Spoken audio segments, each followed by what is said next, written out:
बहुत बहुत दुआ देंगे बस, और हमेशा आपको दुआ दे रहे थे, और आज भी हम देख लिया आपको बस खत्म।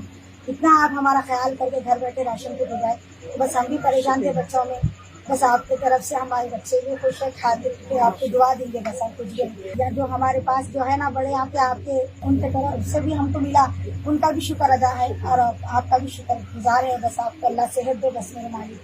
अकबर साहब के हमारे घर तक ला के दिए, उनका भी शुक्रिया अदा करते हैं। आप कैसे दुआ करेंगे, अल्लाह आपको कामयाब करे। मुसलमानों की ना की आया समझ में, हम मुसलमानों का अकबर असद बाबा के ऊपर तो हमारी जान है। अकबर अवैसी भाई को बहुत बहुत दुआया, लाख लाख शुक्र है। हमारे घर में राशन जो पहुँचे, अल्लाह तुमको सेहत देनी जो, सेहत से नवाजनी जो, बहुत बहुत शुक्रिया आपका।